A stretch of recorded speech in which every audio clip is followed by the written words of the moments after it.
Al momento della manifestazione della volontà di chiedere la protezione internazionale, il richiedente asilo che non ha mezzi di sostentamento sufficienti ha diritto all'immediato ingresso nell'accoglienza per richiedente asilo. La sufficienza dei mezzi di sostentamento si valuta usando come parametro l'importo annuo dell'assegno sociale. L'accoglienza per il richiedente asilo dura finché dura la domanda di protezione, quindi sia nella fase davanti alla commissione territoriale, sia nella fase del ricorso davanti al tribunale nei casi in cui ha in questa fase diritto a soggiornare in Italia.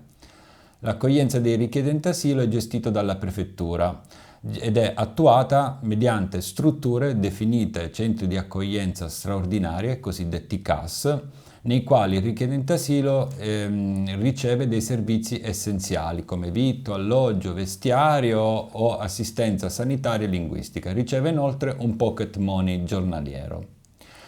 L'accoglienza dei richiedenti asilo invece cosiddetti vulnerabili è attuata, salvo l'indisponibilità di posti, nel sistema accoglienza e integrazione, che sarebbe l'accoglienza diffusa gestita dai comuni per chi è già titolare di una protezione.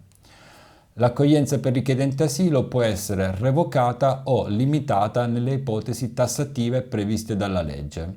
Ad esempio, ipotesi di revoca sono la mancata presentazione presso la struttura assegnata al richiedente asilo per l'accoglienza, come l'abbandono senza preventiva comunicazione. Altre ipotesi di revoca delle misure di accoglienza sono il raggiungimento di sufficienti mezzi di sostentamento, ovvero la mancata presentazione alla commissione territoriale per l'intervista per la sua domanda di asilo.